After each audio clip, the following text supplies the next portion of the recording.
राम राम राम राम राम राम राम राम राम नारायण नारायण। भगवान की दया। भगवान की दया सभी को शुद्ध करने के लिए होती है। भक्त लोग इस दया के दो भेद मानते हैं, कृपा और दया। मात्र मनुष्यों को पापों से शुद्ध करने के लिए उनके मन के विरुद्ध प्रतिकूल परिस्थिति को भेजना कृपा है और अनुकूल परिस्थिति को भेजना दया है। संत महात्माओं की दया। संत महात्मा लोग दूसरों के दुख से दुखी और दूसरों के सुख से सुखी होते हैं। पर दुख दुख, सुख सुख देखे पर वास्तव में उनके भीतर न दूसरों के दुख से दुख होता है और न अपने दुख से ही दुख होता है। कारण कि तत्वों में न सुख है न दुख। जैसे समुद्र के ऊपर लहरें उठती दिखती है पर समुद्र के भीतर कोई लहर नहीं होती, भीतर से समुद्र शांत सम रहता है। ऐसे ही व्यवहार में संत दुखी होते हुए दिखते हैं पर उनके भीतर न सुख है न दुख। तात्पर्य है कि वास्तव में वे दुखी नहीं होते, प्रत्युत उनके द्वारा दूसरों का दुख दूर करने की चेष्टा होती है। अपने पर प्रतिकूल परिस्थिति आने पर वे उसमें भगवान की कृपा को देखते हैं, पर दूसरों पर दुख आने पर उन्हें सुखी करने के लिए वे उनके दुख को स्वयं अपने पर ले लेते हैं। जैसे इंद्र ने क्रोध पूर्वक बिना अपराध के दधीचि ऋषि का सिर काट दिया था, पर जब इंद्र ने अपनी रक्षा के लिए उनकी हड्डियां मांगी तब दधीचि ने सहर्ष प्राण छोड़कर उन्हें अपनी हड्डियां दे दी। इस प्रकार संत महापुरुष दूसरे के दुख को सह नहीं सकते, प्रत्युत उन्हें सुख पहुंचाने के लिए अपनी सुख सामग्री और प्राण तक दे देते हैं, चाहे दूसरा उनका अहित करने वाला ही क्यों न हो। कर्णस्त्वचम शिबिर मांसम जीवम जीमूत वाहनः ददौ दधीचिरस्थीनि नास्त्य देयम महात्मनाम। कर्ण ने अपनी त्वचा, शिबी ने अपना मांस और दधीचि ने अपनी हड्डियां दे दी। बादल अपना जीवन दे देते हैं। सच है, महात्माओं के लिए परहित के लिए कुछ भी अदेय नहीं है। इसलिए संत महात्माओं की दया विशेष शुद्ध निर्मल होती है। साधकों की दया। साधक अपने मन में दूसरों का दुख दूर करने की भावना रखता है और उसके अनुसार उनका दुख दूर करने की चेष्टा भी करता है। दूसरों को दुखी देखकर उसका हृदय द्रवित हो जाता है, क्योंकि वह अपनी ही तरह दूसरों के दुख को भी समझता है। इसलिए उसका यह भाव रहता है कि सब सुखी कैसे हों, सबका भला कैसे हो, सबका उद्धार कैसे हो, सबका हित कैसे हो। अपनी ओर से वह ऐसी ही चेष्टा करता है, परंतु मैं सबका हित करता हूँ, सबके हित की चेष्टा करता हूँ, इन बातों को लेकर उसके मन में अभिमान नहीं होता।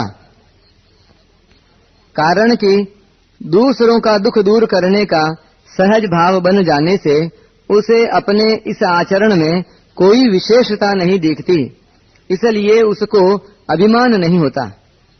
जो प्राणी भगवान की ओर नहीं चलते, दुर्गुण दुराचारों में रत रहते हैं, दूसरों का अपराध करते हैं और अपना पतन करते हैं, ऐसे मनुष्यों पर साधक को क्रोध न आकर दया आती है। इसलिए वह हरदम ऐसी चेष्टा करता रहता है कि ये लोग दुर्गुण दुराचारों से ऊपर कैसे उठें, इनका भला कैसे हो। कभी कभी वह उनके दोषों को दूर करने में अपने को निर्बल मानकर भगवान से प्रार्थना करता है कि हे नाथ, ये लोग इन दोषों से छूट जाएं और आपके भक्त बन जाएं। साधारण मनुष्यों की दया। साधारण मनुष्य की दया में थोड़ी मलिनता रहती है। वह किसी जीव के हित की चेष्टा करता है तो यह सोचता है कि मैं कितना दयालु हूँ, मैंने इस जीव को सुख पहुँचाया, तो मैं कितना अच्छा हूँ। हर एक आदमी मेरे जैसा दयालु नहीं है, कोई कोई ही होता है। इस प्रकार लोग मुझे अच्छा समझेंगे, मेरा आदर करेंगे आदि बातों को लेकर अपने में महत्व बुद्धि रखकर जो दया की जाती है उसमें दया का अंश तो अच्छा है, पर साथ में उपर्युक्त मलिनताएं रहने से उस दया में अशुद्धि आ जाती है। इनसे भी साधारण दर्जे के मनुष्य दया तो करते हैं, पर उनकी दया ममता वाले व्यक्तियों पर ही होती है। जैसे ये हमारे परिवार के हैं, हमारे मत और सिद्धांत को मानने वाले हैं, तो उनका दुख दूर करने की इच्छा से उन्हें सुख आराम देने का प्रयत्न करते हैं। यह दया ममता और पक्षपात युक्त होने से अधिक अशुद्ध है। इनसे भी घटिया दर्जे के वे मनुष्य हैं जो केवल अपने सुख और स्वार्थ की पूर्ति के लिए ही दूसरों के प्रति दया का बर्ताव करते हैं।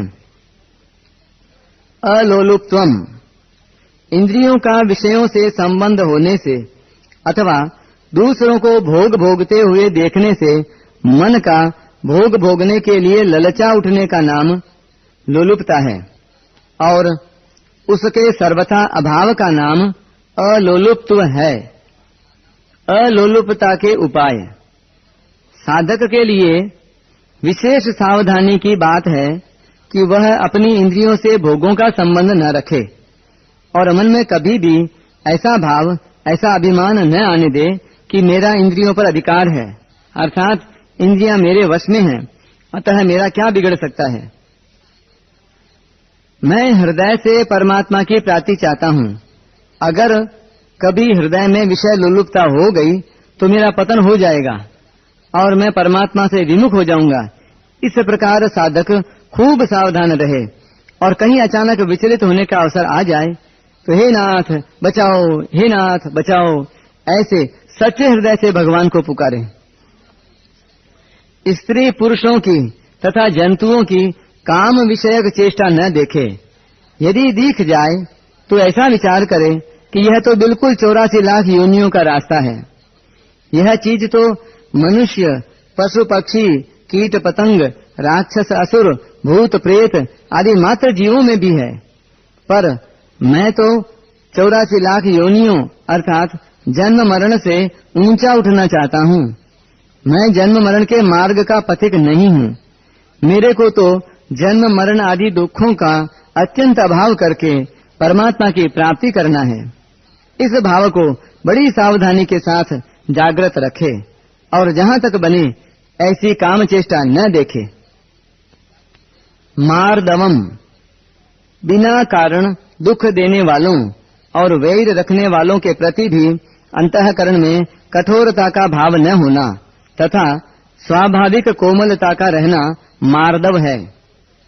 शरीर की प्रधानता को लेकर आर्जव और अंतःकरण की प्रधानता को लेकर मार्दव कहा जाता है। यही इन दोनों में अंतर है। साधक के हृदय में सबके प्रति कोमलता का भाव रहता है। उसके प्रति कोई कठोरता एवं अहित का बर्ताव भी करता है तो भी उसकी कोमलता में अंतर नहीं आता। यदि साधक कभी किसी बात को लेकर किसी को कठोर जवाब भी दे दे तो वह कठोर जवाब भी उसके हित की दृष्टि से ही देता है, पर पीछे उसके मन में यह विचार आता है कि मैंने उसके प्रति कठोरता का व्यवहार क्यों किया। मैं प्रेम से या अन्य किसी उपाय से भी समझा सकता था। इस प्रकार के भाव आने से कठोरता मिटती रहती है और कोमलता बढ़ती रहती है। यद्यपि साधकों के भावों में और वाणी में कोमलता रहती है, तथापि उनकी भिन्न भिन्न प्रकृति होने से सबकी वाणी में एक समान कोमलता नहीं होती, परंतु हृदय में साधकों का सबके प्रति कोमल भाव रहता है। ऐसे ही कर्मयोग, ज्ञान योग और भक्ति योग आदि का साधन करने वालों के स्वभाव में विभिन्नता होने से उनके बर्ताव सबके प्रति भिन्न भिन्न होते हैं। अतः उनके आचरणों में एक जैसी कोमलता नहीं दिखती, पर भीतर में बड़ी भारी कोमलता रहती है।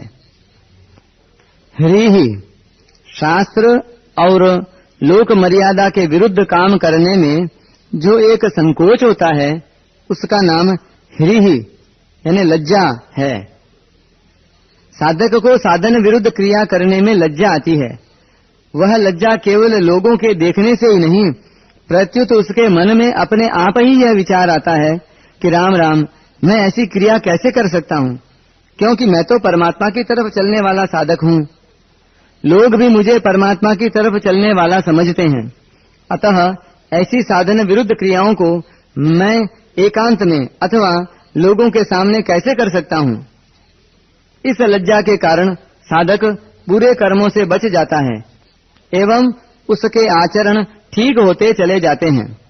जब साधक अपनी अहंता बदल देता है कि मैं सेवक हूँ, मैं जिज्ञासु हूँ, मैं भक्त हूँ, तब उसे अपनी अहंता के विरुद्ध क्रिया करने में स्वाभाविक ही लज्जा आती है। इसलिए पारमार्थिक उद्देश्य रखने वाले प्रत्येक साधक को अपनी अहंता, मैं साधक हूँ, मैं सेवक हूँ, मैं जिज्ञासु हूँ, मैं भगवत भक्त हूँ, इस प्रकार से यथारुचि बदल लेनी चाहिए, जिससे वह साधन विरोधी कर्मों से बचकर अपने उद्देश्य को जल्दी प्राप्त कर सकता है। अचापलम, कोई भी कार्य करने में चपलता का अर्थात उतावलापन का न होना अचापल है। चपलता, चंचलता होने से काम जल्दी होता है, ऐसी बात नहीं है। सात्विक मनुष्य सब काम धैर्य पूर्वक करता है, अतः उसका काम सुचारू रूप से और ठीक समय पर हो जाता है। जब कार्य ठीक हो जाता है तब उसके अंतःकरण में हलचल, चिंता नहीं होती। चपलता न होने से कार्य में दीर्घ सूत्रता का दोष भी नहीं आता, प्रत्युत कार्य में तत्परता आती है, जिससे सब काम सुचारू रूप से होते हैं। अपने कर्तव्य कर्मों को करने के अतिरिक्त अन्य कोई इच्छा न होने से उसका चित्त विक्षिप्त और चंचल नहीं होता।